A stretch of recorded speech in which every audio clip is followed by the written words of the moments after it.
Welcome back to my channel Mallika's lifestyle. আশা করি আপনারা সব ভালো আছেন, আমিও ভালো আছি। রোজকার মতো এই যে হাজব্যান্ড খেয়ে চলে যাচ্ছে অফিসে। এবার এই যে পুচু ওকে খেতে দিয়ে আমি আমার কাজ শুরু করব। কালকে হবে ঢ্যাঁড়স, আর এই যে আলুটা কেটে নেবো, আলু ঢ্যাঁড়স ভাজা। আর এখানে হচ্ছে আম কেটেছি, আমের চাটনি হবে। আর এখানে হচ্ছে আলু, বেগুন, কাঁঠালের বীজ, কুমড়ো আর এই ডাঁটা দিয়ে একটা চচ্চড়ি করব। আর মাছের ঝোল তো আছেই। আর এই উচ্ছে আর আলু ভাতে দেবো। কালকেই হচ্ছে এই রান্নাবান্না, সব তরকারি কেটে রেখে দিলাম কালকের জন্য।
তরকারি কাটা হয়ে যাওয়ার পর এবার আমি রান্নাঘর বাসন টাসনগুলো ধুয়ে পরিষ্কার করে নিচ্ছি।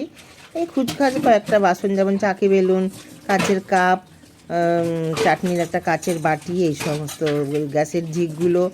আর বাসন তো সব নামিয়েই দিয়েছি, কারণ একটু পরে আমার কাজে দিদি লক্ষ্মী আসবে, ও বাসন মেজে ঘর ঠর মুছে চলে যাবে। তো আজকে একটু বেরোবো, কাজ আছে, সেই জন্য একটু তাড়াহুড়ো করছি। কয়েকটা আমি বাসন ধুয়ে নিলাম, ধুয়ে এবার গ্যাসটা মুছে তারপরে আমি, তরকারি তো কাটা হয়ে গেছে, তারপরে আমি ঠাকুরের বাসনগুলো মেজে স্নান করতে চলে যাব। স্নান করে পুজো করে বেরিয়ে যাব।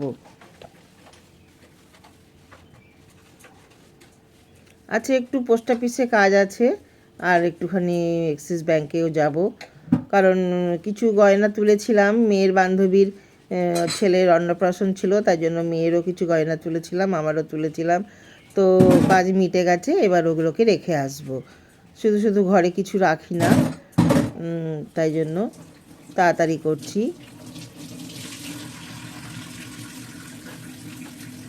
হয়ে এসছে, লক্ষ্মীদি এখনই আসবে। গ্যাসটা পরিষ্কার করার পর এবার আমি ঘরগুলো একটু গুছিয়ে দেবো, কারণ লক্ষ্মীদি এসেই বাসন মেজেই ঘর ঝাড় দিয়েই মুছতে শুরু করে দেবে। তো ও আসার আগে আমি ঘর ঠরগুলো সমস্ত গুছিয়ে বিছনা বিছনা ঝেড়ে পুছে, জামা কাপড় কিছু থাকলে ভাঁজ টাজ করে সব রেডি করে রেখে দিই। যে রান্নাঘর আমার পরিষ্কার হয়েও এসছে।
সমস্ত পরিষ্কার হয়ে গেছে, একবার ফাইনাল লুকটা দেখিয়ে দিচ্ছি আপনাদের। এইবার আমি চলে যাব ঘরে।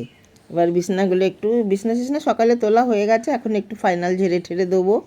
আর যেখানে যা ওলট পালট আছে একটু গুছিয়ে রাখবো।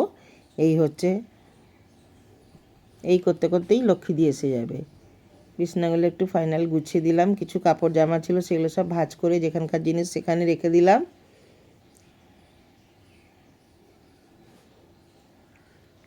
এবার চলে আসলাম বাইরের ঘরে, বিছনাগুলো সোফা টোফাগুলো একটু ঝেড়ে নেব।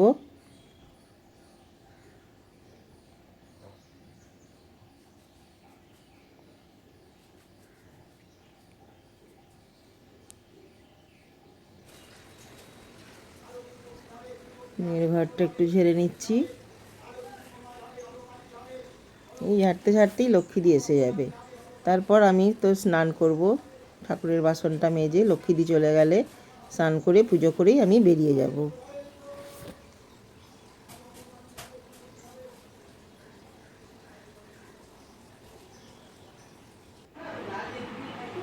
ওই যে লক্ষ্মী দিয়ে এসেও গেছে, ওর বাসন মাজা ঘর মোছা হয়ে গেল। এবার ও বেরিয়ে যাচ্ছে, তাই আমি দরজা তালা খুলতে এসেছি। ও চলে গেলে আমি আবার গেটে তালা দিয়ে দেবো। আমি সবসময় গেটে তালা দিয়েই রাখি।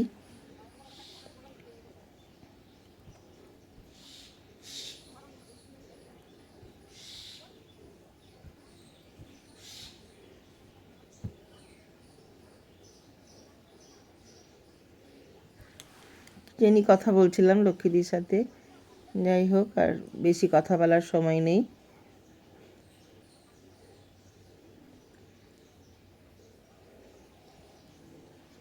ওর বাগানে জমিতে হাঁটু পর্যন্ত জল হয়ে গেছে, সেসবই বলছিল।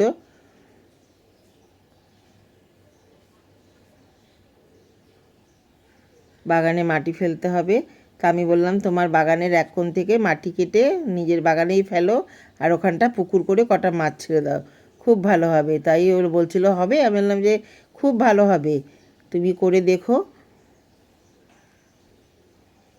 যাই হোক আমার বাগানের গাছগুলোও আমি একটু দেখছিলাম, কাল ঝড়ে সব নুয়ে পড়েছিল, তো হাজব্যান্ডকে বলেছিলাম লাঠি পুঁতে বেঁধে দিতে, ও করেছে, তাই দেখে আসলাম একটুখানি। যাই হোক হয়ে গেছে, এবার আমি ঠাকুরের বাসনটা মেজে স্নান করে পুজো করে নেব। প্রায় 1:45 12:30 1:45 বাজে। এই যে আমার স্নান হয়েও গেছে, পুজো করে নিলাম।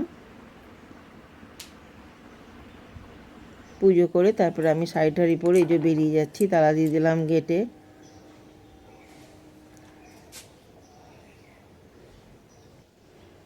চলে গেলাম সোজা পোস্ট অফিসে, এত ভিড় সেখানে আর ভিডিও করতে পারিনি। ওখান থেকে চলে গেলাম অ্যাক্সিস ব্যাঙ্কে। ভিডিওটি ভালো লাগলে অবশ্যই লাইক কমেন্ট অ্যান্ড শেয়ার করে দেবেন।